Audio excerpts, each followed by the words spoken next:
señor profe. Ok, gracias, Alejandro.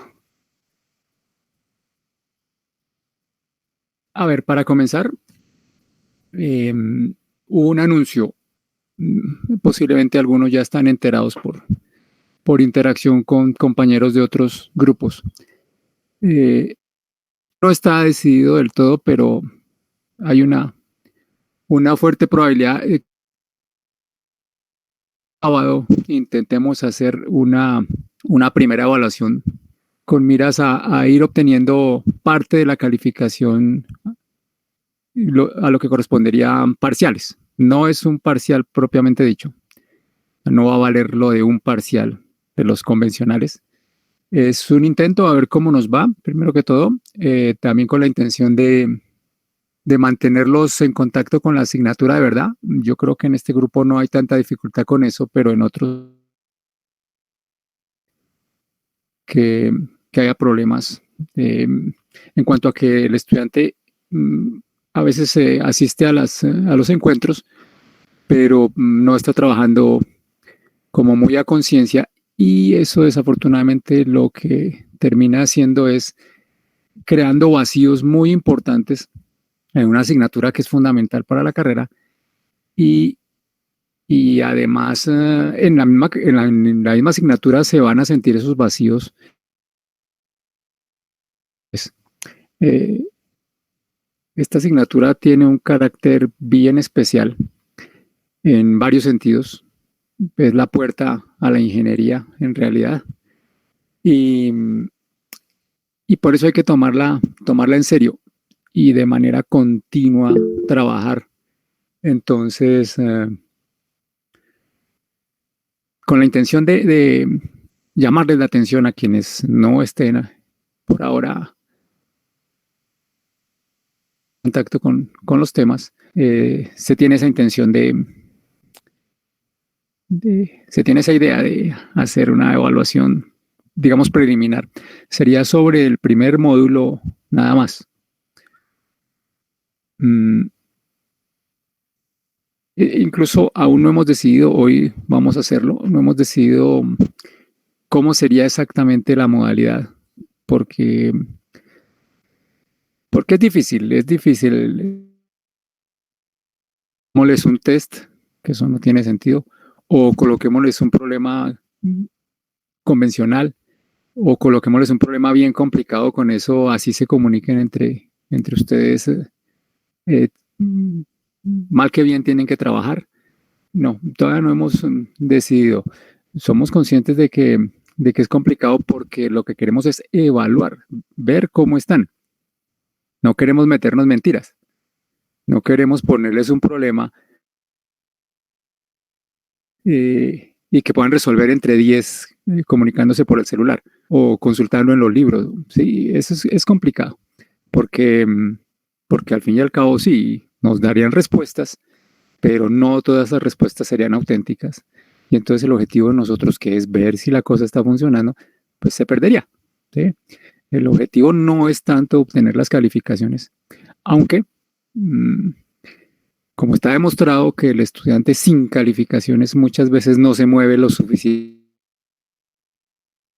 en relación con estudiar, con estar al tanto de los contenidos, con hacer ejercicios, resolver problemas. Entonces, algo de calificación va a estar involucrado en ese evento, que, vuelvo a decirlo, aún no está decidido. La intención de la mayoría de mis compañeros es que sea este sábado, como sería convencional, en caso de las clases y parciales presenciales. Pero vamos a ver, de todas maneras, tan pronto tengamos una decisión, yo les estaré informando. Les ruego que estén pendientes de ese tema. Listo, eso era por un lado. Por otro lado, algunos de ustedes me han escrito con inquietudes relacionadas, unas cuantas con el tema propiamente dicho y otras con duro, con cómo veo la posibilidad de manejar ciertos problemas específicos que tienen. No los he respondido porque no quisiera tomar una línea de conducta individual. Nosotros nos gusta trabajar de manera coordinada, los 5 profesores. Y entonces voy a esperar la reunión de hoy a ver qué acordamos entre todos, a ver cuál sería la mejor forma de darle manejo a algunas situaciones que me han comentado y que posiblemente a otros compañeros les hayan comentado estudiantes de otros grupos. Ok, están viendo la presentación, ¿verdad? Voy a empezar a describir lo que hay en esas imágenes.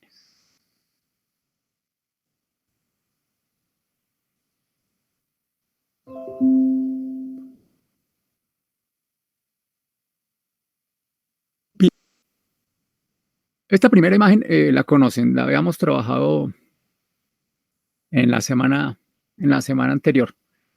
La coloco simplemente para que sirva de conexión porque el tema lo estábamos llevando en una secuencia alrededor de un caso típico, un ejemplo, en el cual sin que hubiese preguntas específicas, yo los había invitado a, con la información disponible y otra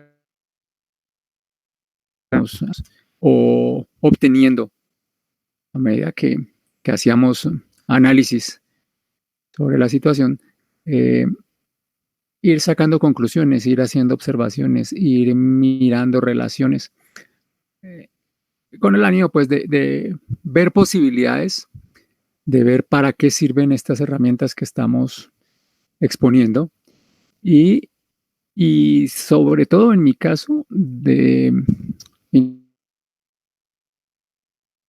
que se habitúen a, en lugar de estar haciendo cálculos como unos desesperados buscando una respuesta numérica, se habitúen a ir pausadamente observando lo que hacen, analizando la situación física, viendo cómo los modelos matemáticos intentan representar la situación física, cómo hay que irlos simplificando para llevarlos poco a poco hacia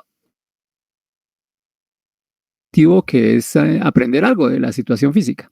El inconveniente es que la mayoría de ustedes están habituados a resolver problemas en los que hay una pregunta concreta y casi siempre esa pregunta concreta tiene un nombre y un símbolo. Calcule X, calcule P. ¿Sí? Y entonces eso mal que bien termina llevando a muchos de ustedes a, venga a ver, busquemos una ecuación donde esté X o donde esté P y veamos el problema matemático X o cómo calculamos P. De hecho, a veces lo calculan con éxito sin tener una buena idea de qué es lo que están haciendo. Más allá de lo matemático, porque en lo matemático son buenísimos, son buenísimos. Esa parte no tienen que mejorarla, ya está suficientemente bien. Tienen que mejorar es el análisis, la interpretación de situaciones y el relacionar temas. Este curso fluidos es una rama de la física, no de las matemáticas. Y entonces, pues es lastimoso que nos centremos en lo matemático en lugar de centrarnos en lo físico. De todas maneras, las herramientas son matemáticas y hay que explicarlas. Y eso termina a algunos llevándolos a creer que es resolver ecuaciones. No, no es resolver ecuaciones. Ok, entonces, en la parte inferior de la imagen está la situación que había motivado el querer meternos con la ecuación de la energía. Rápidamente les recuerdo, se trata de un codo por el cual fluyen 200 litros por segundo de manera permanente, de manera constante, es decir, todo el tiempo. El líquido es un líquido, es agua, la densidad es 1000 kilogramos por metro cúbico. Se conoce la geometría parcial del ducto, específicamente se conocen las áreas de entrada y salida, de balance de materia para determinar velocidades de flujo y a partir de esas velocidades de flujo y los flujos de masa se han determinado flujos de momento, que de hecho esos flujos de momento condujeron a una inquietud importante y era cómo así que sale más momentum que el que entra, o sale más rápido que lo que entra. Hay algo raro y llegamos a demostrar a partir de la aplicación del teorema del momentum que lo que pasaba es que había una fuerza neta que hace que el teorema del momentum se cumpla y esa fuerza neta no la estábamos mirando cuando hicimos cuentas solamente de flujo de momentum. La cuestión es, la masa se conserva, la energía se conserva, pero el momentum no tiene por qué conservarse. Es posible que haya un desbalance en el flujo de momentum y ese desbalance se cubre con una fuerza distinta a cero. Ahí sí. Fuerzas y momentos sí se tienen que equilibrar, sí se tienen que balancear. Pero los momentos solos, no. Ok. Habíamos considerado... Profe, A ver, ¿qué pasó? tengo una duda acerca de ese diagrama que consideramos y el ejemplo sobre los momentos que está dibujado ahí. Mi pregunta es, cuando yo veo un problema como este, antes de ir yo a los cálculos, yo podría tener una intuición de la dirección de esa fuerza que llamamos fuerza. Digamos que las fuerzas de presión terminaban anulándose entre ellas y que esa fuerza 3 iba a ser el resultado de una sumatoria de fuerzas, por así de llamarlas, cortantes. Pero cuando uno hace los números se da cuenta de que esa fuerza 3 termina teniendo una componente en X negativa y una componente en Y positiva. O sea, la dirección es hacia la izquierda y hacia arriba. Y De pues, acuerdo. de acuerdo, un poco yo, pues eso no me cuadraba con mi intuición porque yo esperaba que pues esas fuerzas que fueran resultado de fuerzas cortantes fueran hacia abajo y hacia la izquierda, pero entonces no sé si también están incluidas las fuerzas que va a sentir ese volumen de control al interior pues de la corriente. A ver, me gustaría dejarlo para después la interpretación de lo que usted me está diciendo, pero anticipo una cosa nada más. Sí, uno puede, de acuerdo con lo que percibe, sucede físicamente ahí, intuir en qué dirección va a ser la fuerza que el agua ejerce sobre el elemento, por ejemplo. Y como describíamos la vez anterior, la fuerza que el elemento ejerce sobre el agua sería la opuesta al principio de acción y reacción. Dicho eso, pues sí, usted tiene razón. Uno puede intuir con anterioridad, a veces, no siempre, cuál sería la dirección de esa fuerza resultante que representamos ahí, F3. La cuestión es si los cálculos después validan la intuición. ¿Sí? No siempre la validan, no siempre. Y cuando no la validan, puede deberse a que uno deja de ver algún pequeño detalle. ¿Sí? De todas maneras, tocaría, antes de descartar la intuición, comprobar si los cálculos se hicieron adecuadamente. Tenga presente, como seguramente lo recuerda, que estos cálculos vectoriales son muy sensibles y que es muy sencillo cometer un error con un signo. Y un error con un signo termina cambiando una dirección o termina poniendo en un cuadrante distinto una resultante. La intuición está bien y uno comete un error en el cálculo y entonces diera la impresión de que es uno el que tuvo mal su capacidad de intuición y es posible que no, es posible que el cálculo esté mal. En especial, este mensaje es para ustedes que son de los buenos en las matemáticas, y eso lo vuelvo a resaltar, porque con frecuencia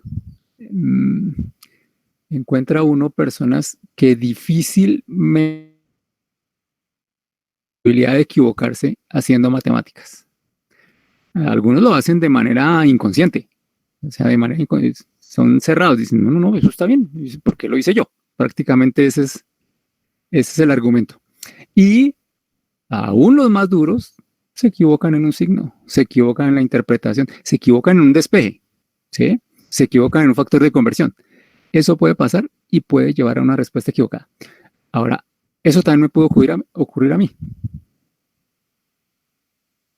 No olviden, los ejemplos son sencillamente para ilustrar cómo es que manejamos la cosa, pero no garantizo que estén exentos de errores. Yo pongo ejemplos sencillos y ahí es menos probable cometer errores, pero podría suceder.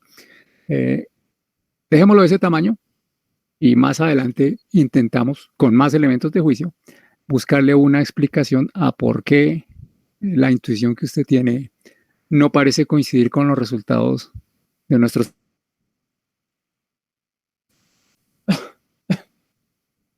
Está bien, gracias. Okay. Bien. Ahora sí. El mismo caso, después de haber analizado lo de las fuerzas, decidí poner unos números con miras a completar el análisis mirando el aspecto energético. La cosa comenzó colocándoles la presión a la entrada al elemento. En el plano 1, 250 kilopascales, y en el plano 2, 200. Entonces, evaluar las energías por unidad de masa, ¿sí? O sea, las energías específicas, la de flujo, la potencial y la cinética, y sumarlas. Esas son las cifras que están en la imagen, ¿sí? Las cifras que se encuentran aquí. Ahí está el nexo entre presión y energía de flujo, velocidad y energía cinética, y elevación y energía potencial. Cuando la sumamos, encontramos 200 cuadrado o julios por kilogramo entrando y 232 saliendo. Y ahí surgió una pregunta. ¿Por qué entra con más energía que aquella con la que sale? ¿Será eso correcto? ¿Algo extraño está pasando? ¿Quién sabe? Vamos a mirar y para eso convocamos la herramienta que es la ecuación de energía o la ecuación de la primera ley de la termodinámica.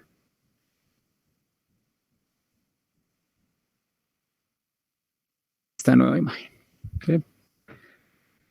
Esta nueva imagen ya está montada de manera general, no para el caso específico de nuestro código problema, de manera general, pero entre comillas, de manera general para un ducto con una sola entrada y una sola salida, que es a lo que corresponde el dibujo que estoy señalando. Utilizo la notación más usual, aunque yo prefiero entrada y salida, la mayoría de los 1 y 2, 1 y 2, esto, como prefieran. Lo importante es que uno rotule de manera coherente. 1 y el subíndice 1, 2 y el subíndice 2. Y que no empiece uno a echar números y a echar fórmulas. Y por ejemplo, que termine una ecuación como esta, M2 más U2, cuando en ninguna parte ha puesto el 2. O sea, nunca ha dicho que es 2. Y ya está formulando. Este tipo de formulación a veces se hace de memoria y se olvida indicar dónde están los puntos de referencia. Identifican qué es lo que van a hacer y ponen nombres, y los nombres son los que van a utilizar después en el desarrollo matemático. La ecuación que estoy señalando es la versión de la ecuación de energía correspondiente a este caso cuando la energía contenida en el volumen de control no cambia en el periodo de tiempo que se va a hacer el análisis. Yo describí el escenario corresponde a un flujo permanente de agua, todo el tiempo está fluyendo agua, está lleno y entonces habría que discutir si efectivamente la energía contenida en este volumen es o no es constante. ¿Sí? Eso no es constante en el tiempo. Es claro que la energía está cambiando, por ejemplo, por unidad de masa. Lo demostré con la imagen anterior. Pero aquí la cuestión no es esa. No es la energía por unidad de masa, sino la energía total contenida aquí adentro. Y para responder a eso hay que mirar primero los dos componentes. Uno es la masa. Es en cantidad la misma todo el tiempo. ¿Por qué? Porque este es un elemento cuyo volumen no va a cambiar, su forma no va a cambiar, es un elemento rígido. Y tenemos un fluido con densidad constante. Y densidad y volumen constante conduce a masa constante. Eso es fácil de comprender. La masa de este cacharro es constante. Y de hecho, eso fue lo que nos llevó en la primera aplicación que le montamos al codo a deducir que el flujo másico era constante en todos los puntos, en particular a la entrada y a la salida.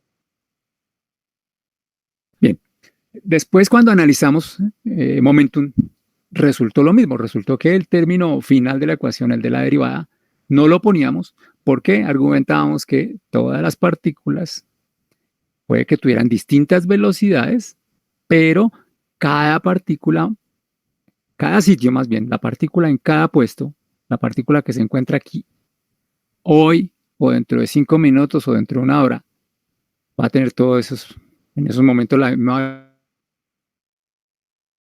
Y la que se encuentra aquí va a tener una velocidad distinta, pero todo el tiempo va a ser la misma velocidad, ¿cierto? Todo el tiempo en este sitio va a haber la misma velocidad y todo el tiempo en este sitio va a haber la misma velocidad. Lo que significa que las velocidades en cada punto no van a cambiar en el tiempo y por lo tanto el momentum contenido en esta región no va a cambiar en la hora o en las 2 horas que lo analicemos. Con la misma lógica podemos ahora decir, listo, la energía interna, la presión en este sitio, las 2 horas va a ser la misma. Y en este, lo mismo. Y en este, lo mismo. Claro, las magnitudes en este sitio van a ser distintas a las magnitudes en este sitio. Pero yo no estoy mirando un sitio comparado con el otro. Estoy mirando un sitio comparando qué pasa en el transcurso del tiempo. Si no cambian, listo. Conclusión, la energía total contenida en esta región consideramos que no cambia en las 2 horas o en las 5 horas que vamos a analizar la cosa y por eso la derivada que estaría aquí no está, esa derivada 0. Tenemos entonces la ecuación para un flujo estable de energía. Un flujo estable de energía con una sola entrada y una salida. No, esta es general. Podría tener varias entradas, varias salidas. Pero aplicándola a este escenario, si tenemos solamente una entrada integral en la superficie de control, se reduce a 2 componentes. Un componente en el área 1, un componente en el área 2. Aquí tenemos la integración. Entonces daría el flujo de energía saliendo por el área 1 y esto daría el flujo de energía saliendo por el área 2 por unidad de tiempo, julios por segundo. Tal como hice en los 2 ejemplos anteriores, el del balance de masa y el del teorema del momentum, para el caso sencillo en el que la energía específica, lo que está en este paréntesis, es uniforme, o sea, no depende del área. Si es así, lo sacamos de la integral, queda E1 más P1 sobre ρ1, y queda la integral del flujo másico, que es el flujo másico. Luego el resultado es el que encontramos aquí.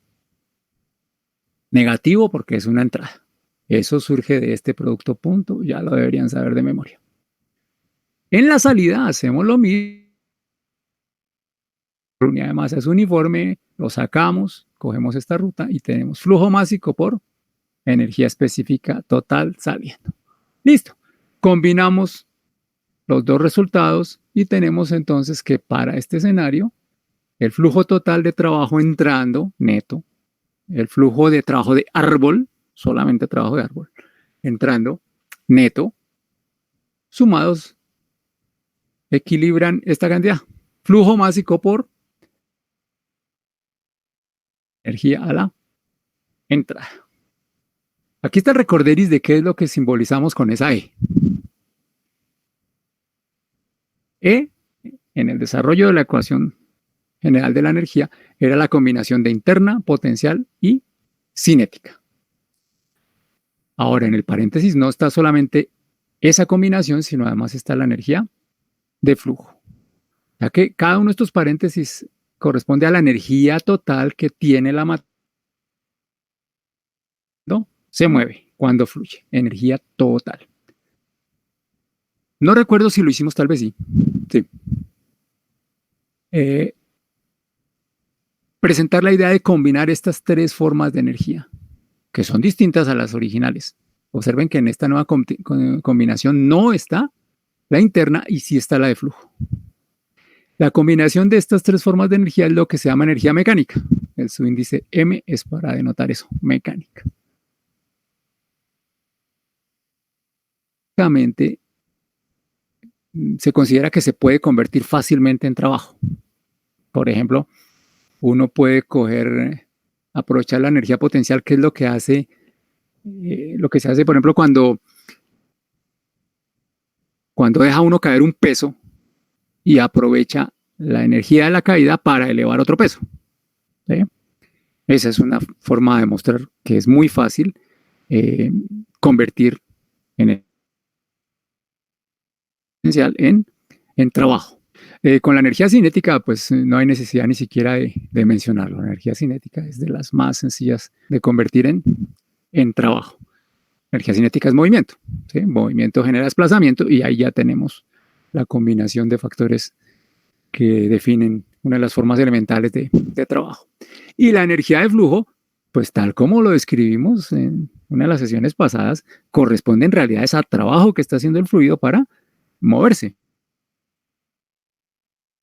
para empujarlo.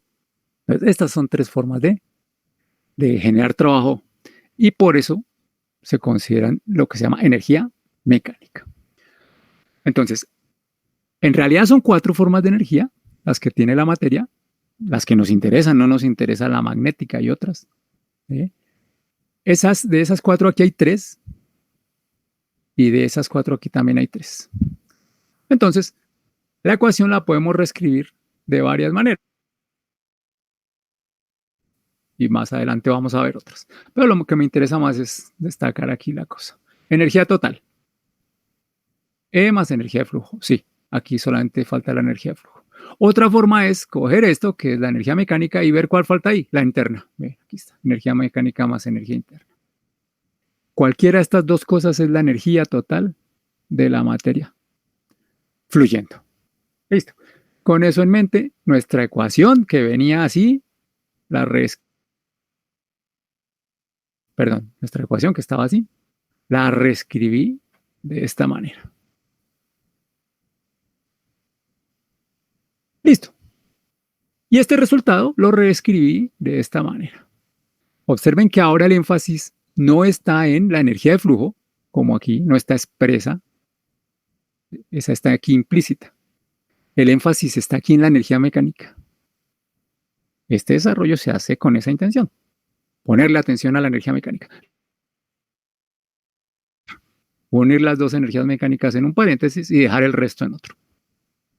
Entonces, ahora sí, entrando en el contexto de nuestro caso, tenemos que si el flujo es estable, energéticamente hablando, y una sola entrada y una sola salida, y además la energía por unidad de masa es uniforme,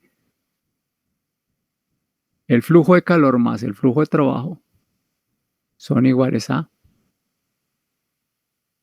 la cantidad. El flujo másico por la diferencia de energías mecánicas, por la diferencia, perdón, más la diferencia de energías internas. Ahora, siendo más particulares todavía, podríamos tener este caso. En este caso, a la izquierda tenemos un 0. ¿Qué quiere decir eso? Que este caso tiene la particularidad de que no hay flujo neto de calor ni flujo neto de trabajo. Para esas circunstancias, el resultado obviamente sería esta ecuación. ¿Sí? Que reorganizada, podemos dividir por el flujo másico, reorganizada adquiere sentido y es la que nos viene perfecta para analizar el problema que tenemos entre manos. Observen. Esto sería 0 igual a la diferencia de energías mecánicas más la diferencia de energías internas.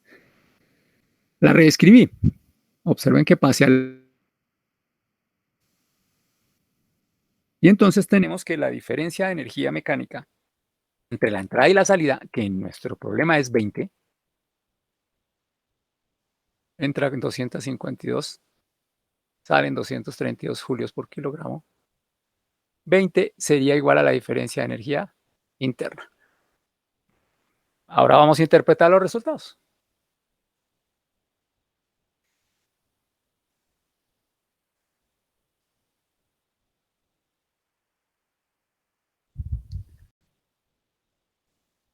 Acá. En el caso concreto que estamos analizando, el flujo a la entrada son 200 kilogramos por segundo y la energía por unidad de masa, la energía mecánica, son 252 julios por kilogramo. Observen que aquí estamos sumando flujo, cinética y potencial, lo que llamamos energía mecánica. Entró con 252 unidades, salió con 232. La explicación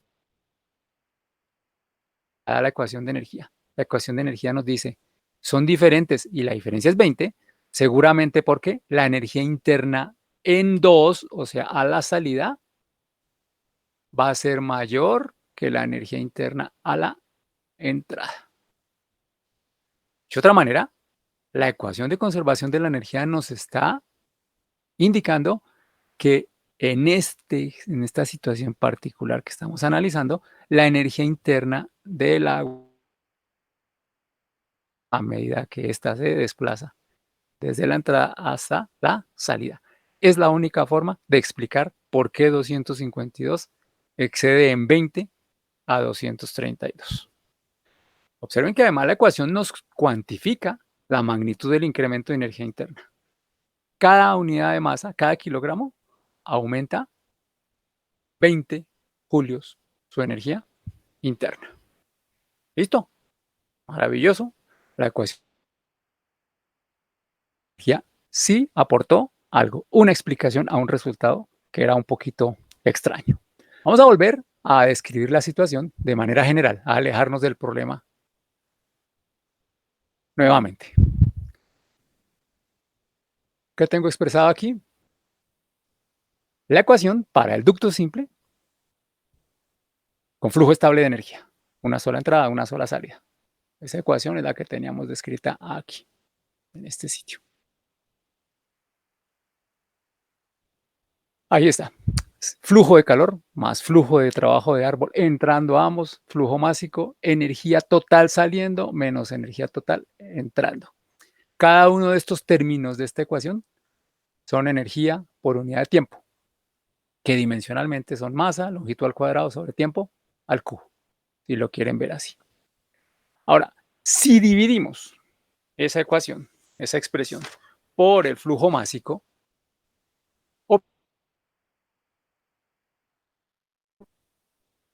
observen que sustituí los términos de la izquierda por minúsculas y les quité el punto. Evidentemente, si un flujo por unidad de tiempo lo dividimos por otro flujo por unidad de tiempo, el tiempo desaparece. Quedan entonces flujos de energía, pero por unidad de masa. Quedan energías por unidad de masa, más bien. Este es el calor entrando por unidad de masa. Esta es el trabajo entrando por unidad de masa. ¿Sí? Pero aquí todo, porque si no va a haber confusiones. Recuerden que el calor fluye sin acompañar a la masa. Entonces, esto es calor entrando por unidad de masa fluyendo. ¿De acuerdo? Es ficticio. No es que esa energía la lleve la masa. Es sencillamente un resultado matemático, el resultado de dividir julios por segundo por kilogramos por segundo. Estos julios por segundo no le pertenecen a estos kilogramos por segundo. Estos fluyen sin necesidad de masa. La matemática conduce a que dividamos por m punto y resultó una magnitud, la ponemos ahí, el resultado que sea. Y lo mismo con respecto al flujo de trabajo. Entonces, flujo de trabajo dividido por flujo de masa, trabajo por unidad de masa. Listo. A la derecha nos quedan entonces los términos de energía específica. Si seguimos desarrollando el lado derecho de la ecuación, ustedes pueden observar, como presente en la imagen anterior, que en vez de escribirlo así, los podemos escribir como energía mecánica. ¿Sí? Y la ecuación resultante es esta. Aquí hay un signo igual, o debería haber. Aquí hace falta un término, que es la parte que me interesa describir ya mismo. Antes, energía total saliendo, energía total entrando por unidad de masa. La energía total es energía mecánica más interna. Bien, ahí encerré las de la entrada. Las que dejé sin encerrar son las de la salida. En la siguiente línea, mentiras, aquí no hay un signo igual, yo estaba diciendo carreta. En la siguiente línea lo que hice fue despejar la energía mecánica en la entrada. Paso a la izquierda, el resto quedó a la derecha. Energía mecánica más, y lo que hay entonces en este término sería la diferencia de energías internas, ¿verdad? U out menos U in, en este sitio. Eso es lo que vamos a llamar energía mecánica perdida. ¿Ok? Este es un balance de lo más sencillo y de lo más significativo que podemos encontrar. La energía mecánica no se conserva. La energía mecánica a la entrada más la energía mecánica perdida por el camino. Aquí hay un principio fundamental. Parte de la energía mecánica se pierde. ¿Sí? Según la descripción que hicimos antes, este término, que es la energía mecánica que se pierde, es igual a la diferencia entre U a la salida y U a la entrada. Entonces, la energía no es que se pierda, la energía es que se transforma. La energía mecánica, parte de ella, se transforma. Se puede hacer trabajo. ¿Eh? Ese es el problema. Bien. La ecuación que encerré es fundamental para entender la física de estos casos. Volviendo a nuestro escenario particular en este, la energía mecánica a la entrada 252 es igual a la energía mecánica a la salida 232 más son los julios que cada kilogramo pierde de energía mecánica. 20 entonces son los julios que cada kilogramo gana en forma de energía interna. El incremento de energía interna por unidad de masa entonces va a ser 20 julios. Bien. La siguiente ecuación es todavía más particular. Pilas porque para eso cambié de color. Claramente, de la ecuación anterior se llega a esta solamente si la energía mecánica perdida es 0. Esta ecuación es de las más utilizadas en ingeniería química en el curso de fluidos, lo cual es sospechoso, bien sospechoso. Bien sospechoso porque esta ecuación exige que la energía mecánica perdida sea 0. Entonces lo que hay que discutir ahorita es, bueno, ¿y por qué se pierde energía mecánica? ¿Cierto? Energía mecánica en energía interna. Y la respuesta está en la fricción. La energía mecánica se disipa, se pierde parcialmente por fricción. El término clave aquí es fricción. La fricción se origina en la interacción entre el fluido y las paredes. Paredes, en este caso, del codo, ¿cierto? Pero recuerden que eso es la cuota inicial para que después haya rozamiento y otras partículas de fluido. Y eso se da en todo el volumen de control. En todo sitio hay partículas moviéndose a distinta velocidad y por lo tanto va a haber una interacción entre ellas, un esfuerzo cortante entre ellas, por lo tanto va a haber una disipación de energía mecánica. O sea que en últimas, la responsable de la fricción, la responsable de la pérdida de energía mecánica, la responsable del incremento de energía interna es la sin viscosidad. No habría el problema del no deslizamiento en la pared. Y si no hay deslizamiento, ¿verdad? Y si se desliza en la pared libremente, igual dentro del fluido se deslizará libremente una partícula con respecto a la otra, entonces no va a haber conversión de energía mecánica en energía interna. ¿Ustedes recuerdan de su física? Posiblemente, es de lo que más fácil evoca uno. La historia de que la fricción se termina manifestándose de su termodinámica y de su física también. Recordarán que hay una asociación directa entre calor y energía interna. Cuando uno le da calor a un objeto, le aumenta su energía interna. Cuando le retira, se la reduce. O sea que los cambios de energía interna se traducen en cambios de temperatura, casi siempre, ¿sí? A menos que haya un cambio de fase. En este caso, el agua no va a cambiar de fase. En este caso, el agua incrementó su energía interna. Entonces es de esperar que haya calentado algunos grados. ¿Quién sabe cuántos? Esa cuenta se puede hacer. Es bastante fácil. Regresemos a nuestra imagen central e intentamos ver cuánto se calentó el agua.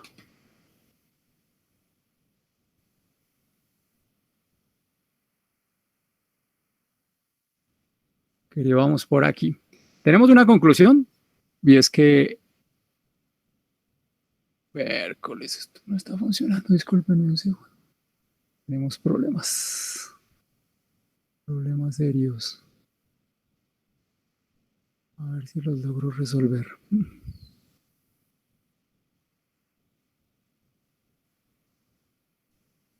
Es que no me habitúo a esta cosa. Bueno, tenemos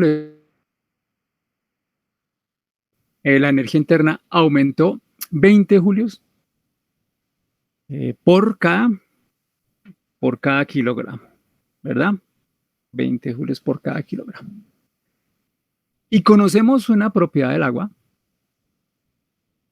y esa propiedad es la que asocia energía recibida por el agua y cambio de temperatura del agua. Esa propiedad típicamente la simbolizan en otros cursos con una C. No, discúlpenme. Un problema físico. Perdónenme un segundo.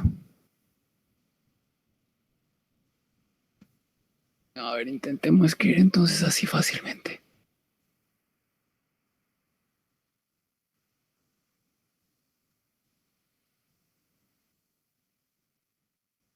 ¿Qué está pasando, caramba? No.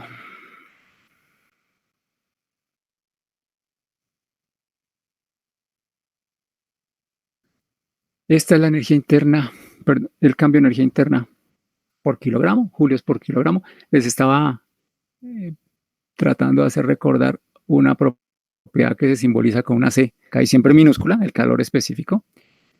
El calor específico indica cuánta energía hay que darle a una unidad de masa para elevarle la temperatura 1 grado, eso para que lo recuerden.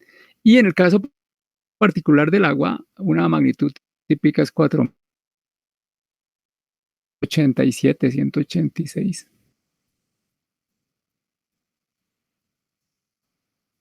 Julios, los que hay que darle a 1 kilogramo de agua para elevarle la temperatura 1 grado centígrado. Si ustedes consultan el calor específico del agua, esa es la cifra que van a encontrar típicamente. Ahí tienen que tener cuidado con las unidades. Pilas, si están trabajando en julios por kilogramo o en kilojulios por kilogramo. Que la diferencia obviamente es de 1000. Observen que esta es una cifra grandísima. A 1 kilogramo para aumentarle la temperatura 1 grado. Si solamente le diéramos 20 julios, como en nuestro caso, pues la temperatura aumentaría muy poquitico. De hecho, aumentaría este cociente, ¿verdad? 20 dividido 4186. Eso da del orden de 0.05 grados centígrados.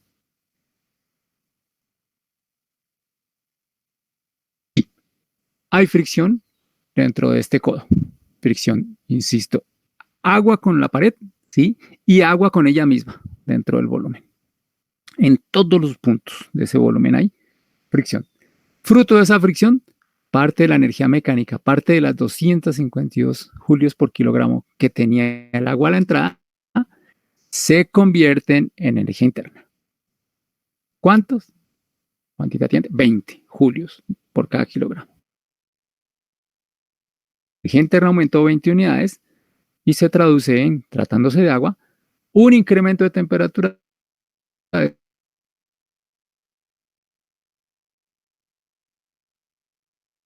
que es extremadamente pequeño, ¿verdad? Primera observación. ¿Se calentó el agua? Sí, pero no se puede percibir el efecto del cambio de la temperatura. Se puede calcular, pero esto no se puede medir. Esto no es fácilmente medible. Primera cosa. Segunda cosa, estuvimos de buenas porque en caso de que aquí hubiese dado un incremento de temperatura grande, tendríamos que haber replanteado todo lo que hicimos porque un incremento de temperatura grande no alteraría solamente la energía interna, sino alteraría la densidad. Y nuestros cálculos se basaron en suponer que la densidad era la misma en todo sitio de este ducto. Por eso fue que terminamos diciendo 200 litros a la entrada y 200 litros. Cambiado la densidad, no saldrían 200 litros, para que lo tengan presente. Ahora, si el ducto fuese más largo, si tuviésemos un fluido más viscoso, si las velocidades fuesen más grandes, posiblemente este número sería más grande e igual a este número. ¿Eh? Si tuviésemos un ducto larguísimo, 1000 kilómetros, es posible que aquí ya tengamos una magnitud medible.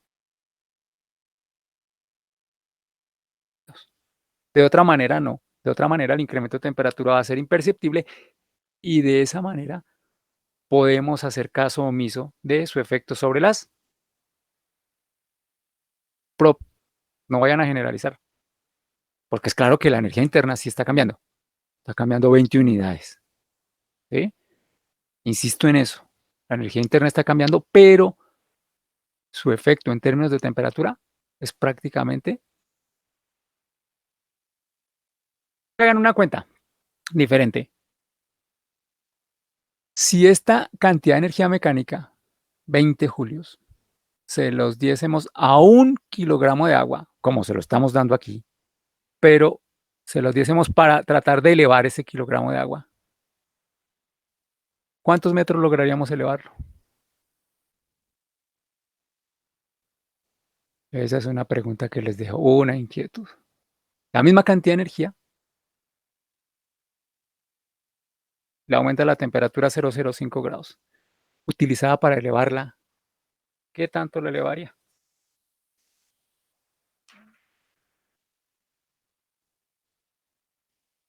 Si hay preguntas, aprovechemos.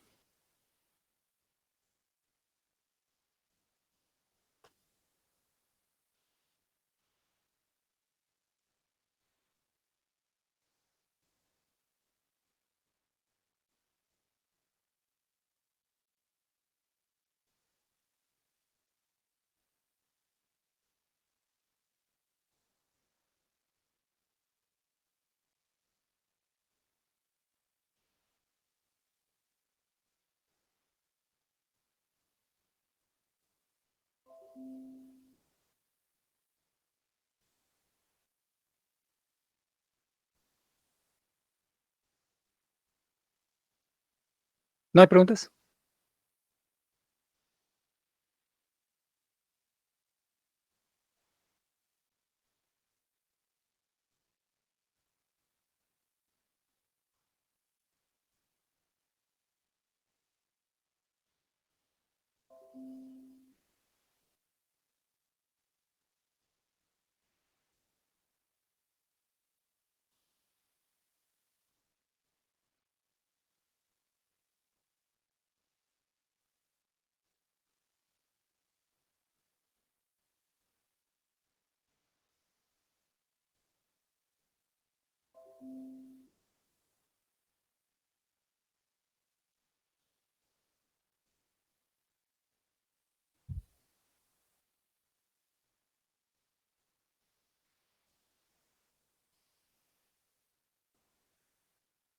Bien, entonces tomémonos unos 5 minutos y continuamos.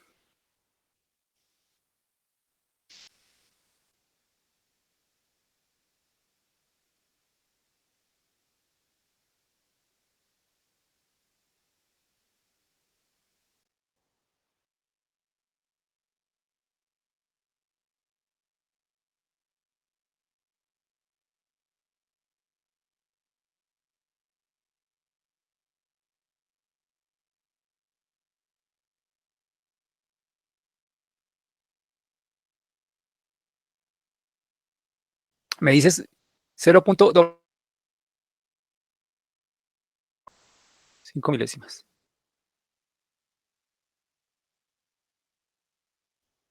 de grado centígrado.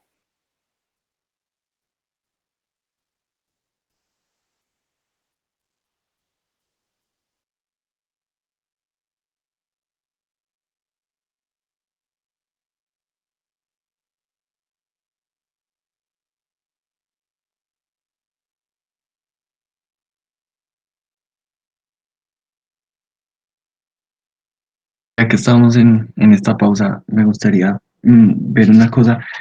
Cuando miramos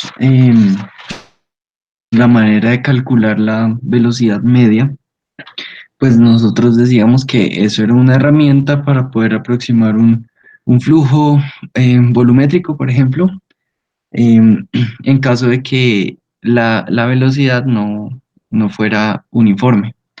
Pero mi pregunta es, si yo tengo una expresión para, y es una velocidad en función de el radio, que en últimas podría verse como una velocidad en función de esa área por la cual estaría fluyendo, yo podría calcular el flujo volumétrico de manera exacta, ¿verdad? O sea, no tendría que ser la aproximación por el volumen medio, o eso no, o eso es incorrecto.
Ok, continuamos.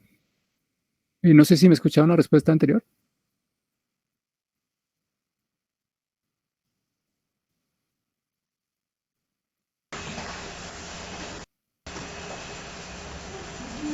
¿Ahora? Pues yo no lo escuché bien, profesor. ¿A qué se refiere con que no lo escucho bien? ¿Entrecortado o nada de nada? Eh, Exactamente entrecortado. Justo en el momento en que dio la respuesta se entrecortó el audio, por lo menos en mi computador. Mm, ¿De qué era que estábamos hablando? ¿Qué parte alcanzó a escuchar? ¿La pregunta por lo menos? Entendí algo sobre la altura que debería subir el fluido. ¿Qué, con perdón? esa- de la altura que podría subir 1 kilogramo de ese fluido con 20 joules. Sí. Sí, pero esa ¿Cuáles? fue una pregunta que yo les dejé pendiente para que ustedes trabajen, para que se entretengan resolviéndola. Es Ok, bastante perfecto. sencilla. Entonces sí, las respuestas anteriores sí las había escuchado correctamente. Ah, ok, ok. Listo. Vale. Bueno, entonces, continuemos.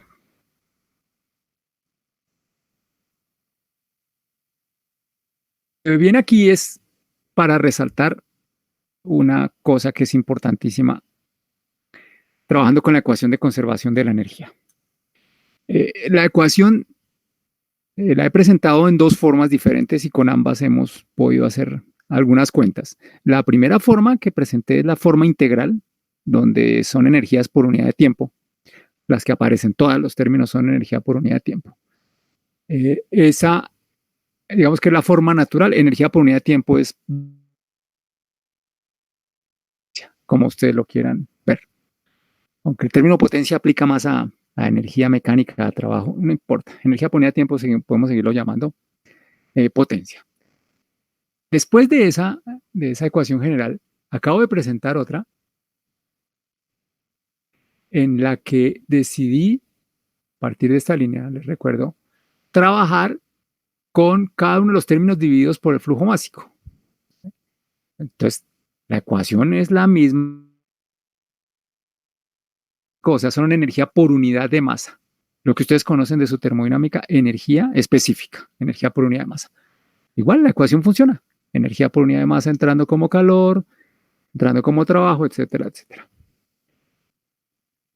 Ahora, la ecuación igual se puede utilizar de otra manera y para eso está preparada esta línea en esta imagen.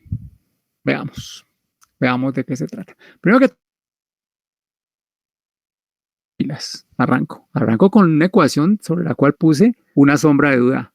Dije, ojo, que esa ecuación es demasiado simple. Esa ecuación es demasiado simple porque exige todo lo que tenemos aquí para arriba. Exige, por ejemplo, en esta línea tenemos lo más grave. Exige que no haya pérdidas de energía mecánica o que de haberlas sean poco significativas, sean muy, muy pequeñas. Las pérdidas de energía mecánica. No estoy diciendo el cambio de temperatura, no estoy diciendo eso, sino el cambio de energía interna que sea pequeño. Listo. Además exige, echemos para arriba, que la ecuación esté escrita por unidad de masa. Echemos más para arriba y terminamos en otra diapositiva, otra imagen, donde dice, tiene que haber una sola entrada y una sola salida. Y si seguimos subiendo, va a haber otra donde dice, y el flujo tiene que ser energéticamente estable. Listo. Okay. Llegar aquí tiene un montón de restricciones. Los invito a que hagan el inventario juiciosamente. Agarren haciendo eso, la lista de restricciones. Arranco ahí entonces suponiendo que todas esas restricciones se cumplen y entonces la ecuación es energía mecánica a la entrada igual a energía mecánica a la salida. Basta. Claro, no tiene que haber ni trabajo ni calor, obvio. Aquí expandí la expresión. La energía mecánica la expresé como la suma de potencial cinética y de flujo. La suma a la entrada es igual a la suma a la salida. Por lo tanto, la energía mecánica es igual en todos los sitios del ducto. Plano intermedio, en un plano de salida, a la entrada, en un plano de salida o en un plano intermedio. Si sumamos energía mecánica, el resultado nos va a dar siempre lo mismo. siempre y cuando se cumplan todas esas restricciones. ¿Vale? Entonces la ecuación podríamos escribirla Gy más b cuadrado sobre 2 más p sobre ρ igual constante. Esta ecuación es, yo les había ya anticipado, de las que más se utilizan en ingeniería química, a pesar de que es de las más restrictivas. De Bernoulli. Y es tan famosa, tan amada por los estudiantes, y lo digo como más en plan de advertencia, que los estudiantes terminan hablando de hacer un Bernoulli. Ya dejan de decir, venga, planteamos una ecuación de balance de energía. No. Hagamos un Bernoulli. Entonces le pasan el secreto al compañero. ¿Cómo resolver el problema? Hice un Bernoulli. Mecánica, suponiendo o sabiendo que la energía mecánica no se perdía, sabiendo que no había flujo de calor ni de trabajo y que había una sola entrada y una salida y que el flujo era estable, todo eso se cumplía. Mentiras. Poquitos se habitúan a revisar que todas esas restricciones se cumplan. Sencillamente vamos a hacer un Bernoulli. ¿Por qué? Porque es una ecuación facilita. Es una ecuación chiquitica, es una ecuación cortica. Lo que quiero advertir es que es peligrosa de utilizar. Equivocado si alguna de las restricciones que esa ecuación exige no se cumple. En particular, pónganle harto cuidado a el flujo tiene que ser energéticamente estable en el periodo de tiempo de análisis. Subrayo, en el periodo de tiempo de análisis. Pónganle atención también a la energía mecánica perdida tiene que ser nula o despreciable. ¿Ok? Hace un ratico hice una pequeña con base en este ejemplo, les hacía notar que 20 puede ser una magnitud pequeña comparada con la que tendríamos en un ducto de 1000 kilómetros. Sí, en el de 1000 kilómetros vamos a tener una magnitud mucho más grande y por lo tanto mucho menos despreciable que esta. Esta sería despreciable comparada con aquella. Mentiras. Las cosas se desprecian en su propio contexto. ¿Qué quiero decir? Este 20 no hay que compararlo con la energía mecánica perdida en un ducto con la energía mecánica que tiene el fluido. ¿Cierto? Porque es una pérdida relativa. Se pierden 20 de 250. ¿Será que eso es despreciable? Yo no creo. ¿Sí? En cambio, si a la entrada fuesen 200 millones, de pronto que se pierdan 20 ya no es significativo. Poner en contexto las cosas para decidir si se tiene en cuenta un término o si no se tiene en cuenta. Listo. Hasta ahí dejo el cuento de la ecuación de Bernoulli. Un enlace o tal vez un archivo para que encuentren un desarrollo matemático que permite obtener la ecuación de Bernoulli de una manera distinta a como la hemos obtenido aquí.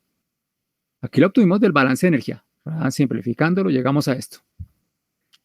La ecuación de Bernoulli también se puede obtener a partir del teorema del momento. Eso es lo que les voy a enviar para que miren. Y les envío las instrucciones acerca de qué es lo que quiero que miren.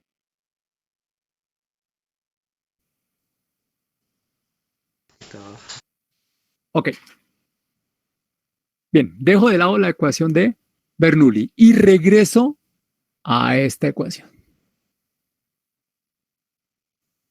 Flujo estable de energía, una sola entrada, una sola salida. Esa ecuación. Recuerden que de esa ecuación llegamos a la que sigue dividiendo por el flujo másico. ¿Verdad? Ahora, ¿qué tal si además de dividir por el flujo másico, ¿listo? El resultado es esta ecuación. O sea, es la ecuación de energía en la que los términos estaban en energía por unidad de tiempo, dividida por el flujo másico, quedan en energía por unidad de masa. O sea, en longitud al cuadrado sobre tiempo al cuadrado. Y si además dividimos por la gravedad, quedarán en longitud. La ecuación de energía escrito los términos en longitudes, es la que acabo de encerrar. Son lo que se llaman cabezas de energía.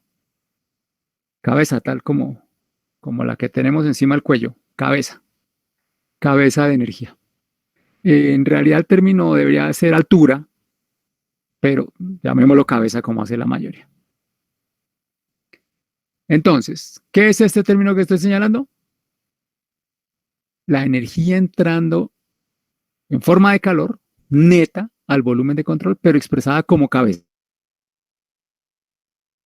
por unidad de tiempo, dividido por el flujo de masa por unidad de tiempo y dividido por la gravedad. ¿Listo? Es sencillamente cuestión de matemáticas. Cogemos Q con punto, dividimos por M con punto y dividimos por la gravedad. Y el resultado lo ponemos aquí. Estos son metros de calor, imagínense eso. Es como vulgar decirlo así, pero válido. Son los metros que entrarían de agua. Metros de agua son las unidades de este flujo de calor, imagínense. Lo mismo hacemos con el flujo de por la gravedad y tenemos la cabeza de trabajo entrando neto. Esto también serían metros del fluido que estemos utilizando, metros de agua. Los términos de la derecha son más fáciles porque son estos dividido por la gravedad, ¿cierto? Y, B cuadrado sobre 2G y presión sobre peso específico. Densidad por gravedad es peso específico, recuérdenlo. ¿Vale? Esta Y se llama o simplemente elevación. Este B cuadrado sobre 2G es la cabeza de velocidad o cabeza de energía cinética. La energía cinética que tiene el flujo dividido por la gravedad. Este término que está aquí es la cabeza de presión, así se llama, o la cabeza de energía de flujo, como lo quieran ver.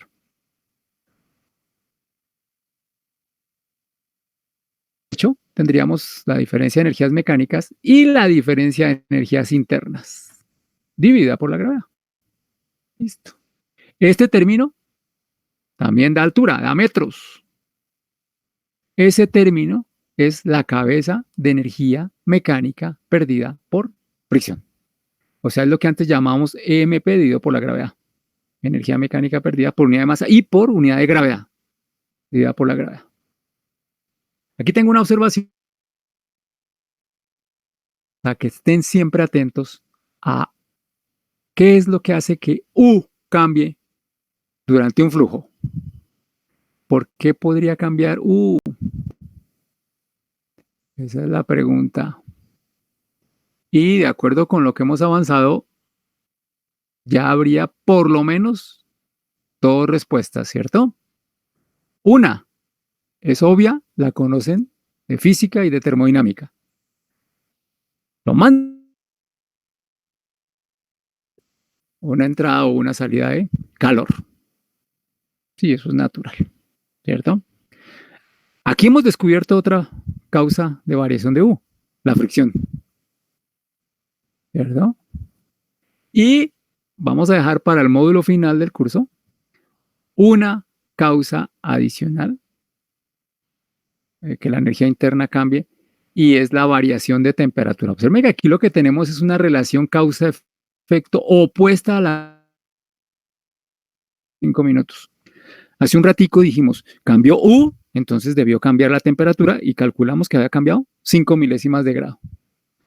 Aquí estoy hablando de una cosa completamente distinta. Hay fenómenos físicos en los que es natural que la temperatura cambie. Así no haya fricción, así no haya flujo de calor. Y si la temperatura cambia, pues lo más natural es que la energía interna cambie. ¿De acuerdo? En esta discusión, causa-efecto era, cambió U, entonces tú módulo 4, la discusión va a ser, algo hizo que cambiara la temperatura, entonces tuvo que cambiar la energía interna. Ese para el módulo final. Aquí tienen que estar atentos por ahora a estas dos cosas. Y tener presente que cuando la ecuación se escribe así como estoy describiéndola, y las formas que describí antes, a la derecha, el cambio de energía interna solamente es debido a fricción interna debido al flujo de calor. Más adelante miramos qué hacer con eso. Entonces, en resumen, los términos de energía se pueden trabajar por unidad de tiempo, como en la ecuación original, por unidad de masa, como en la ecuación con la que hicimos cuentas 252 menos 232 igual a 20, o en cabezas por unidad de masa y de gravedad, eso no lo hemos hecho por ahora, ¿sí? O incluso por unidad de volumen. Podríamos coger, dividirla por el volumen, ¿de acuerdo? No sé si recuerdan, si son conscientes, si alguna vez lo supieron. Energía por unidad de volumen es equivalente a presión, de alguna manera. Lo pueden verificar dimensionalmente. O si no, miremoslo aquí. Aquí está fácil. Esto es un ejemplo. Bien, aquí formulé la energía mecánica, potencial, cinética y de flujo. Eso lo deben conocer ya al dedillo. Julios por kilogramo o metros cuadrados por segundo cuadrado. Propongo multiplicarla por la densidad. A la derecha nos da ρ por la energía mecánica. A la izquierda, perdón. Y a la derecha nos da peso específico por elevación. Listo, primer término. El segundo término da la densidad por la energía cinética. Ahí está. Y el tercer término da solo la presión. Naturalmente, como esto es una ecuación, todos los términos tienen que tener las mismas unidades o dimensiones. Entonces, si aquí tenemos una presión, los otros términos, o podríamos verlos como presiones. Podríamos hablar de que tenemos aquí la presión estática, la presión convencional, la que mide un manómetro o un barómetro, la presión termodinámica, la de las tablas de vapor, por ejemplo, la de la ecuación de estado, si estamos hablando de presiones absolutas, presión termodinámica, presión estática. Esta otra se conoce como la presión dinámica, la presión que hace el fluido en virtud a que se está moviendo. Seguramente ya la identificaron, peso específico por altura. La suma de presión, presión dinámica y presión estática podríamos considerarla la presión total del flujo. ¿Ok?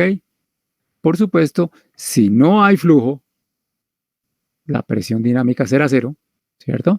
Y si tomamos como plano de referencia un plano que pasa justo por el punto del fluido, pues tampoco vamos a tener presión hidrostática. Entonces la presión total es la presión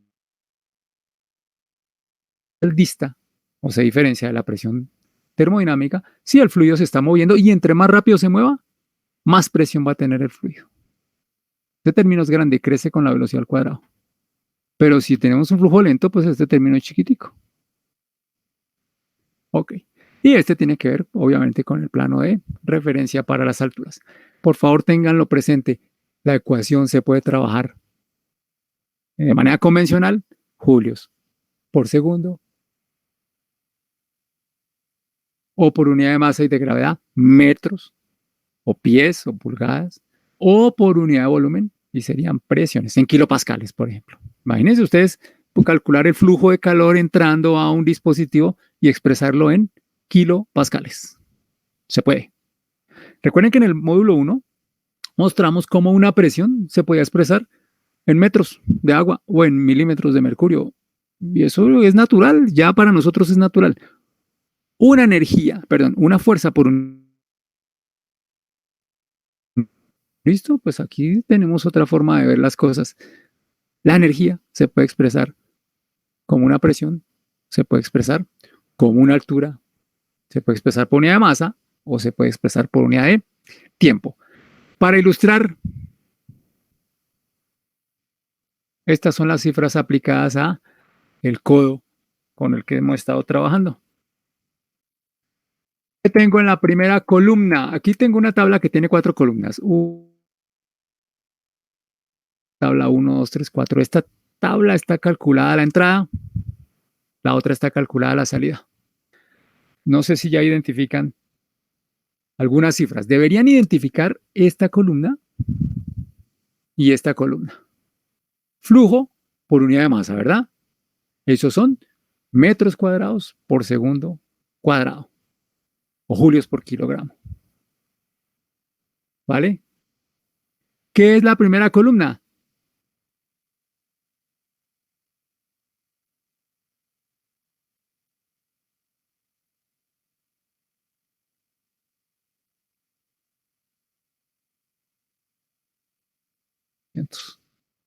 250 por 200 da 50.000. 2 por 200 da 400. Julios por kilogramo entrando. ¿De qué? De energía de flujo, de energía cinética y de energía potencial. ¿Vale? Y luego, columna. La tercera columna es la segunda dividida por la gravedad, dividido por 9,8. Metros cuadrados por segundo cuadrado, divididos metros por segundo cuadrado, da metros. La tercera columna son las energías expresadas como alturas, como cabezas. Entonces, a la entrada, para dar un ejemplo, el agua tiene 25.5 metros de cabeza de presión. Tiene 0.2 metros de cabeza de velocidad o de cabeza de energía cinética. A la salida tiene 3.3 y 20.4. La columna final es la energía por unidad de masa, perdón, la energía por unidad de volumen. ¿Sí? ¿Recuerdan cómo la produjimos aquí? Densidad por la energía específica. A columna 2 por la densidad. Lo que pasa es que estas están expresadas en julios por kilogramo y estas están expresadas en kilojulios en kilopascales. Estas están expresadas como presión en kilopascales. A ver, hagamos un calculito para ver cómo es que es la cosa. Empezar, la energía de flujo a la salida como una presión. El fluido tiene 200 kilopascales a la salida, ¿recuerdan? 200 kilopascales a la salida. Pues esa tiene que ser su energía expresada como presión, 200 kilopascales. Recuerden que les acabo de decir, esta columna está en kilopascales. La primera en julios por kilogramo, la segunda en metros cuadrados por segundo cuadrado, la tercera en metros. 200 kilopascales. ¿Qué es este 32? Este 32 es la energía cinética, ¿sí? Que por unidad de masa es 32. Eso no tiene pierde. Sería este término. Y lo que estamos evaluando aquí es la densidad por esa energía. 1000 por 32, pues da 32.000, ¿cierto? 32.000, pero dividimos por 1000 y vuelve a dar 32. A lo que estoy es números. Es porque en este caso particular la densidad es 1000 y el factor para pasar de pascales a kilopascales también es 1000. Esos dos miles se cancelan mutuamente y las cifras son idénticas. Si lo hacen con una densidad distinta, pues la columna 4 va a ser distinta a la columna 2. Tengan presente en estas dos tablas, la primera fila es energía de flujo, la segunda energía cinética potencial. Y para demostrarles el cuento que expresaba aquí, que la ecuación de la energía funciona en cualquiera de las tres cosas, aquí están calculadas las diferencias entre la entrada y la salida. El primer término en julios por segundo, el segundo término en metros cuadrados por segundo, el tercero en metros y el cuarto en kilopascales. ¿Qué es lo que estoy encerrando aquí? La energía mecánica perdida por uno le convenga. ¿De acuerdo? Como una potencia, julios por segundo, o sea, vatios. Como una energía específica, metros cuadrados sobre segundo cuadrado, julios por kilogramo. Como una cabeza, metros. O como una diferencia de presión, 20 kilopascales. ¿De acuerdo? Fíjense que 20 no es la diferencia entre 250, que es la presión a la entrada, y 200, que es la salida. ¿No? No es la diferencia. La diferencia de presiones es 50. Pero la energía mecánica perdida expresada como presión es 20. 50 es distinto a 20. No hay problema. Aquí hay es un comercial, una propaganda, una cuestión para que preparen sus cerebros para lo que viene más adelante. Y es lo siguiente.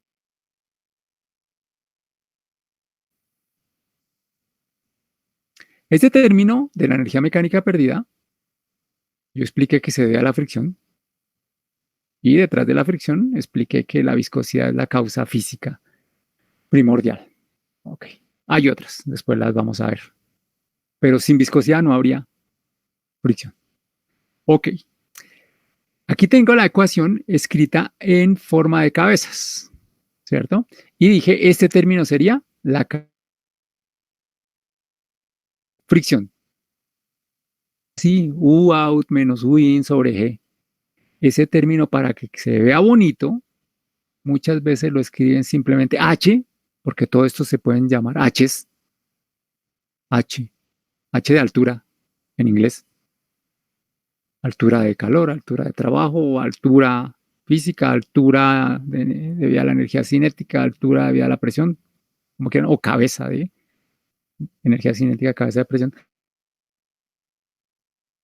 Es la H y típicamente se le pone una L o una F para denotar con la F fricción y con la L pérdidas en inglés, losses, ¿cierto? Este símbolo entonces sería para la energía mecánica perdida expresada como cabeza, cabeza de pérdidas.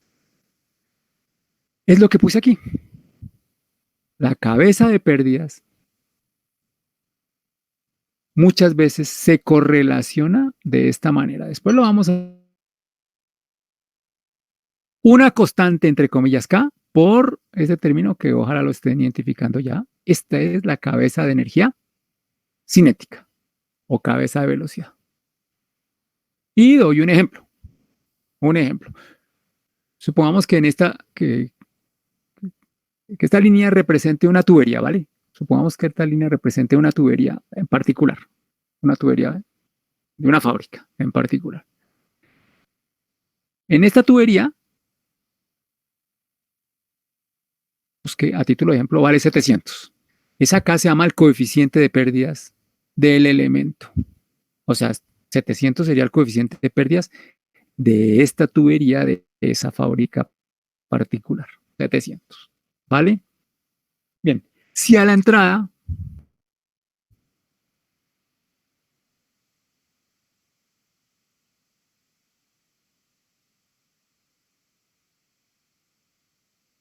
la velocidad de flujo sería 2 metros por segundo, ¿cierto? Y la energía cinética sería 2 al cuadrado dividido 2, 2 metros cuadrados sobre segundo al cuadrado. Y la cabeza de velocidad sería la energía cinética dividida por la gravedad, 0.2 o 0.204 metros. Pues bien, si alguien nos dice, oiga, esa tubería tiene un coeficiente de pérdida de 700, nos está diciendo es que entre la entrada y la salida de ese tubo, el agua, son de 200 litros por segundo, perdería 700 cabezas de velocidad.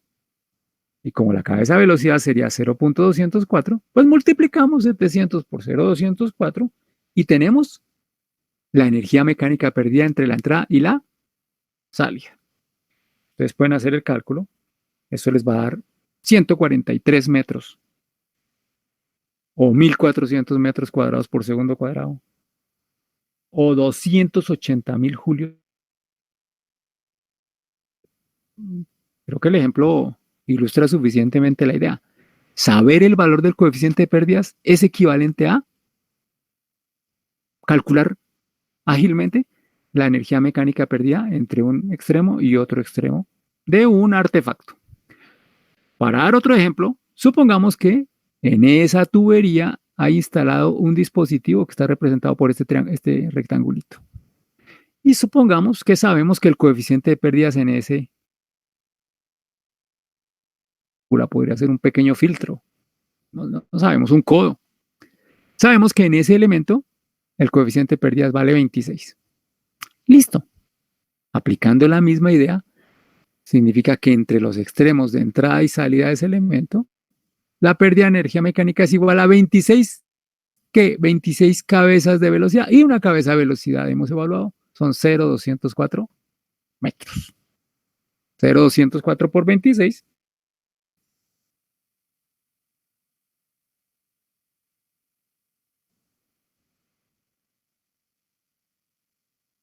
Sí, o 52 metros cuadrados por segundo cuadrado, o 10.400 julios por segundo. Ese va a ser un tema central en el siguiente módulo. Anticipo, el siguiente módulo es buscar herramientas que permitan calcular la cabeza de pérdidas. O sea, lo que estoy anunciando es que la cabeza de pérdidas,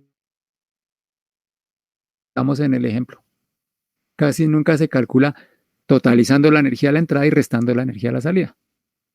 Más bien lo que se hace es, a partir, por ejemplo, de saber este 252, por métodos que ya van a ver, estimar este 20 y concluir, si el agua entra con 252 y hemos estimado que va a perder 20, sabríamos que va a salir con 232. O sea, el balance de energía, predecir las condiciones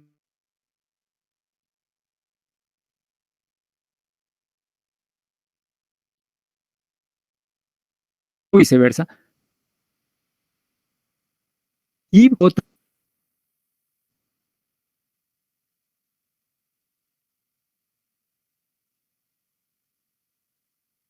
tres.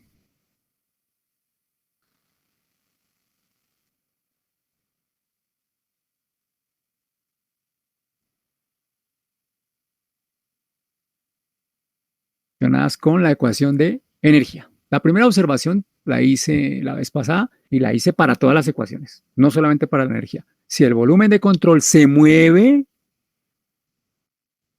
el término V en las ecuaciones hay que cambiarlo por la velocidad relativa del fluido con respecto al volumen de control, o sea, la diferencia entre V y V en el volumen de control. En los términos de flujo, o sea, en las integrales, donde dice rho v.n, esa V hay que cambiarla por V menos V del volumen de control. Recuerden que la vez pasada establecí que el volumen de control, si se va a adoptar móvil, hay que adoptarlo con velocidad constante, no acelerado. Entonces aquí esto sería un valor fijo. Uno dice, el volumen de control voy a suponer que es este y se mueve a 5 metros por segundo hacia la derecha. Listo. Con respecto a ese, se calcularían las velocidades del fluido y son... Con respecto al flujo de calor que aparece en la ecuación de energía, les recuerdo, es el flujo de calor neto entrando. Significa que hay que sumar todas las entradas, hay que restarle todas las salidas y el resultado ponerlo a la izquierda, donde está en la ecuación, como una entrada neta. Listo. Eso es entonces una sumatoria, porque a veces hay varias fuentes de calor, unas entrando, otras saliendo. Listo. Muchas veces el flujo de calor no está explícito y entonces tenemos la tendencia a querer eliminarlo de la ecuación, sencillamente de manera automática poner 0. A veces el argumento de los estudiantes es, como no dicen, entonces es que no hay. Listo. Tienen que ser cuidadosos. A veces no dicen expresamente, pero tácitamente el enunciado corresponde a una situación donde hay flujo de calor. Va a estar implícita. Estén atentos. La cuestión es entonces, ¿cuándo se puede despreciar el flujo de calor? Bueno, yo por ahora, si hay una máquina dispuesta en el problema, en el caso que se está estudiando, dispuesta específicamente para dar o quitar calor, pues no se puede despreciar. Eso es evidente, ¿verdad? Entonces, está fluyendo agua por un calentador, ni modo que despreciemos el flujo de calor. ¿Vale? Calor, ¿cierto? Entonces, cuando hay una máquina con la intención expresa de suministrar o quitar calor, ese término hay que tenerlo en cuenta, eso es evidente. Si no la hay, y las temperaturas del fluido dentro de la tubería no son muy distintas a las temperaturas exteriores, también se puede despreciar el flujo de calor. Por una razón evidente y ustedes la conocen de termodinámica. Si ustedes tienen por un tubo humos a 1000 grados centígrados y el exterior está, es evidente que ambiente. O sea, va a haber un flujo de calor saliendo. Pero sí, lo que tenemos es un tubo que lleva aire a 22 grados y afuera hay 18 grados. No hay mayor diferencia. Entonces sí hay flujo de calor, pero podría ser despreciable. Estén alerta entonces en los casos en los que el flujo de calor no sea cero. Reitero, el caso más común es cuando hay una máquina con la intención de dar o quitar calor. En esos casos, a trabajar por unidad de tiempo o por unidad de masa o en forma de cabeza, ¿cierto? Y tienen que tener en cuenta que el flujo de calor altera la energía interna, ¿ok? O sea que en la ecuación de energía, a delta U, al delta U que aparece de manera natural, el que hemos estado formulando todo el tiempo, que es debido solo a fricción, habría que agregar calor. Esa parte es difícil que me la entiendan si no se ponen en el plan de formular ustedes la ecuación y ver de qué es que estoy hablando yo. O sea, no lo hagan en abstracto, háganlo con números. Lo que quiero decir es, si por ejemplo a un artefacto entran, al codo que estábamos trabajando, entran 1000 julios por segundo en forma de calor. Esos 1000 julios por segundo en forma de calor van a alterar U en cierto. Esa magnitud hay que agregarse a los 20 que nos dio el resultado que hicimos hace un ratico. O sea que los 1000 julios en la ecuación van a estar a la izquierda, porque es un flujo de calor entrando, y van a estar, deben estar a la derecha en delta U. Deben estar, hay que ponérselos, hay que sumárselos. ¿Ok? Tengan cuidado con eso. La siguiente observación es en relación con el flujo neto entrando, suman todas las entradas, le restan todas las salidas y el resultado es el flujo neto y lo ponen ahí. Tener en cuenta que el término solamente corresponde a trabajo de árbol o de eje y el eje tiene que estar atravesando la superficie de control. Y sobre todo tener en cuenta la diferencia que hay entre lo que hace una máquina y lo que recibe una máquina o lo que hace el volumen de control y lo que recibe el volumen de control. Para eso este dibujito corresponde a una máquina, pero podría ser para el volumen de control. Este será el trabajo, la energía entrando, eso es evidente, hay una flecha para allá. Este es el trabajo saliendo, ¿no? Este es el trabajo que entró y no salió, o es el trabajo que se dio.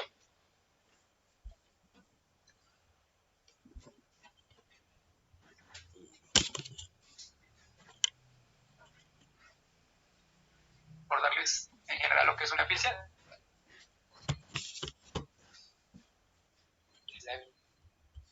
Y esa eficiencia siempre es menor que 1 o a lo sumo sería. Pero hagan esto así de sencillo, en vez de aprender. De la eficiencia del compresor, la ecuación de la eficiencia del agitador. Todas las eficiencias son lo mismo. Todas las eficiencias son salida sobre entrada. Sobre entrada y no molestamos. Mucho más sencillo de esta manera. Con la siguiente observación siempre hay problemas. Presten atención, por favor. Esto es una definición de lo más elemental. ¿La conocen? Flujo de trabajo es trabajo sobre tiempo, sí. Eso es dimensionalmente correcto. Pero la observación va en el sentido de hay que tener en cuenta que que debe haber fluido en esta cantidad de tiempo. Esto no es una cuestión de cuadrar unidades. Estos dos términos tienen que corresponderse. Si estos son 8 días, esta es la energía que entró en 8 días. Y lo advierto porque típicamente encuentra que lo que quieren es cuadrar unidades y entonces el flujo del trabajo lo calculan con el trabajo que entró en 8 días, dividiéndolo sencillamente por 1 hora o por 1 segundo. No, tiene que haber correspondencia. ¿En cuánto tiempo entró este trabajo? Ese tiempo es el que tiene que estar aquí. De ahí pues se desprende que la cantidad de energía es el flujo de trabajo, el flujo de energía por unidad de tiempo. Y esto lo destaco es para apuntarle a la necesidad. Muchas veces es calcular no el flujo de trabajo, sino el trabajo. Porque detrás del trabajo está el dinero. Uno paga por la energía, por ejemplo, la energía eléctrica. Esto sería un bombillo de 100 vatios. Aquí sería 100 vatios, 100 julios por segundo. ¿Sí? Trabajando 1 segundo, pues consume 100 julios de energía. ¿Sí? Pero trabajando 1 hora, consume 3600 julios de energía. El consumo de energía es proporcional al tiempo en el que la máquina, lo que sea, ténganlo presente, no es cuadrar unidades. Tiene que haber coherencia entre los 3 términos. Y vamos a rematar la historia con la parte que queda por discutir de la ecuación de energía, parte que está pendiente porque el desarrollo lo empecé hace tiempo, la semana pasada. Les recuerdo, esta es la ecuación de energía, formulada de manera general. El recuerdo es que lo que hicimos la vez pasada para poder resolver el problema fue coger la ruta corta en la que el término de energía, el que está entre el paréntesis, lo considerábamos uniforme y lo sacábamos de la integral. Y como el flujo era estable energéticamente, no había derivada.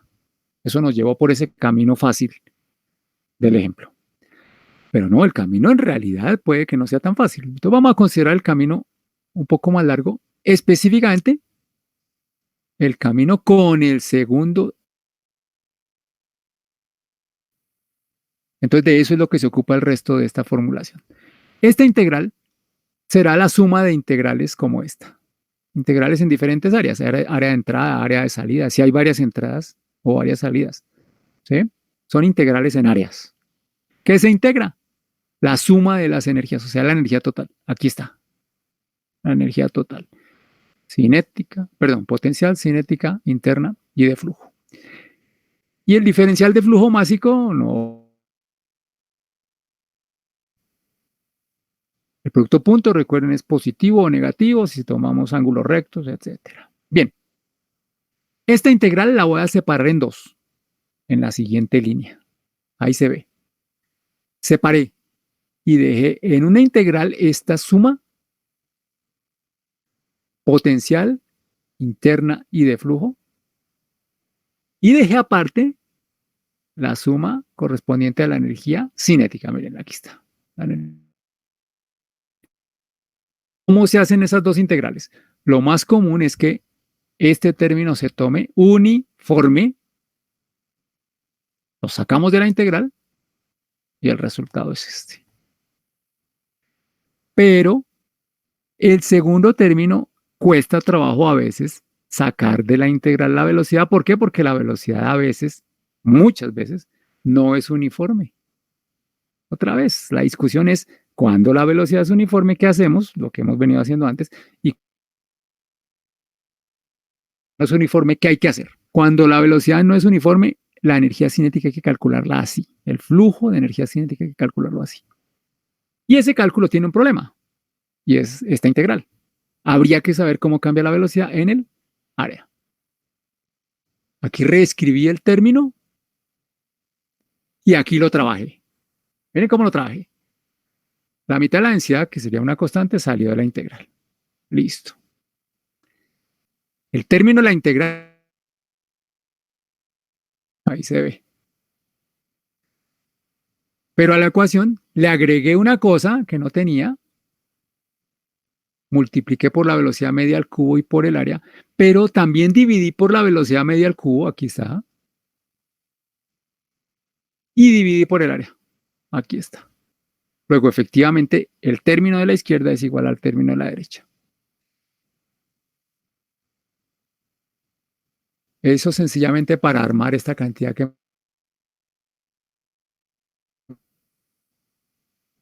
Esa cantidad, por definición, la vamos a llamar alfa, por definición.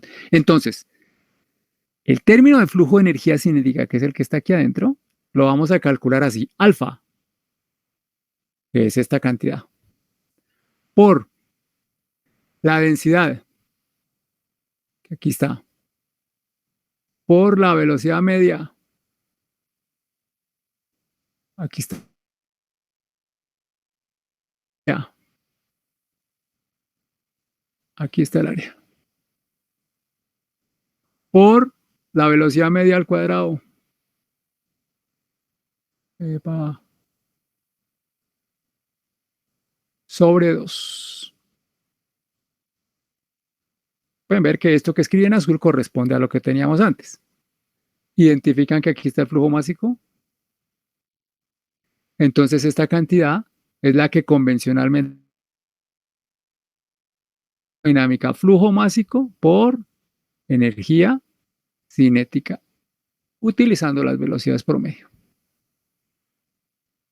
Lo que estamos diciendo es calculado así, el flujo de energía cinética está mal calculado. Le hace falta un término importante, una corrección que es para tener en cuenta que las partículas cuando fluyen tienen distintas velocidades. Cero en las paredes. Este alfa es análogo al beta que corrige los flujos de momentum. Este corrige el flujo de energía cinética, beta corrige el flujo de momentum.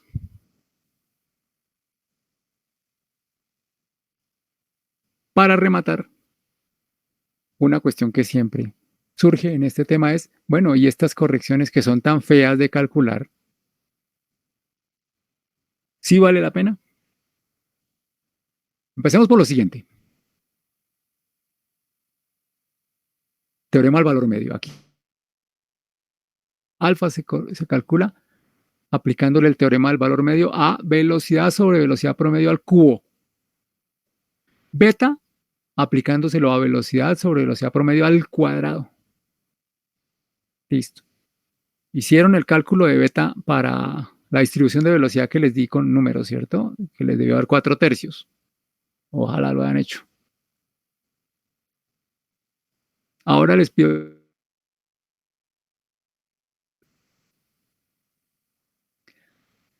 Ok, esas cifras están aquí, 4/3 y 2. Esas cifras aplican a flujos lentos, a flujos de los que se llaman laminares. Flujo laminar exhibe un comportamiento que exige esta corrección. La corrección tiene estos valores. Beta 4/3, alfa vale 2. El flujo turbulento no exige corrección, la corrección se puede aproximar a 1. Es una línea que utilizo para describir un indicador cuantitativo que es lo que se llama el número de Reynolds.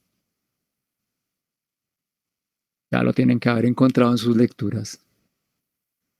Número de Reynolds es el indicador para establecer si el flujo es laminar, si es turbulento o si no es ni lo uno ni lo otro.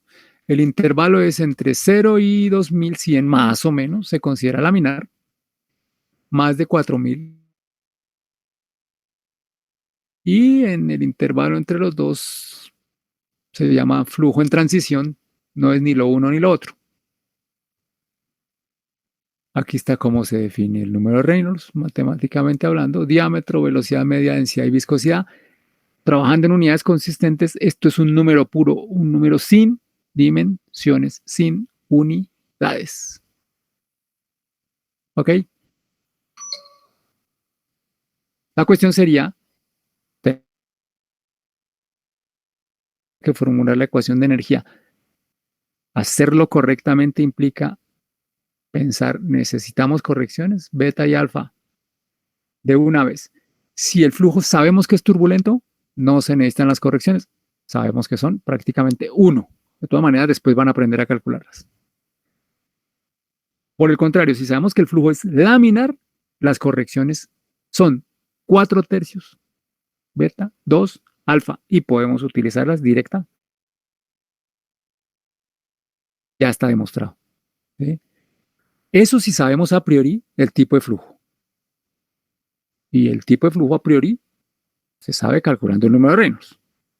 ¿Sabe? Cuando uno ya tiene experiencia, nada más ver la viscosidad, dice, no, eso tiene que fluir en forma laminar, o eso va a ser turbulento. ¿Sí? Pero mientras llegan allá, tienen que calcular este indicador cuantitativo. A veces este número no se puede calcular desde el principio porque no hay sabe la velocidad. Justamente uno está formulando ecuaciones es tratando de calcular la velocidad. ¿Quedaría uno amarrado? No, no queda uno amarrado. Se puede hacer un cálculo tentativo, es decir, vamos a estimar que el flujo es laminar, por ejemplo. Usar la corrección correspondiente, 4/3 o 2. Hacer el cálculo y al finalizar el cálculo, verificar si efectivamente el flujo era laminar. Laminar, el cálculo quedó bien hecho. Pero si al finalizar se calcula el número de Reynolds y da turbulento, pues significa que esas correcciones que se utilizaron no había que utilizarlas. Se repite el cálculo sin utilizarlas. ¿Ok? ¿Listo? Finalmente, ¿cuándo interesa hacer correcciones? Las correcciones interesan cuando los términos son importantes. Y doy un ejemplo bien sencillo. Aquí. A ver. Supongan ustedes que la intención del cálculo es la de nuestro ejemplo, determinar las pérdidas por fricción. 20. Pero supongan que la presión a la entrada no son 250 kilopascales, sino 2500 megapascales. ¿Listo? ¿Ok? ¿Cuánto va a ser la energía total entrando?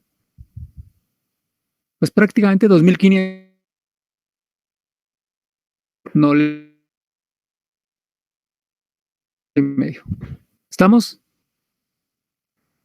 Sería un caso específico en el que la energía cinética es muy pequeña comparada con la energía total que tiene el fluido. ¿Será que vale la pena corregir la energía cinética? ¿Será que el resultado cambia mucho si este 2 lo multiplicamos por 4/3? Por supuesto que no. Entonces, ¿a dónde va el mensaje? Las cosas, términos importantes. Los términos importantes son los que suman o restan harto en las ecuaciones. Los términos chiquitos, ¿para qué se corrigen? No hay necesidad. ¿De acuerdo? Esa parte consiguen dominarla trabajando mucho. Muchachos, eso es todo. Estén pendientes, por favor, de la comunicación a ver qué vamos a hacer en ese amago de evaluación que quieren.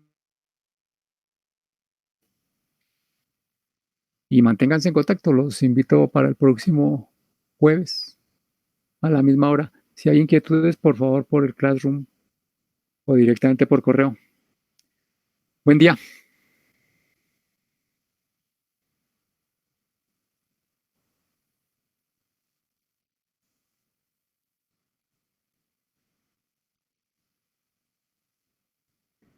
Hasta luego, profe, gracias. Chao.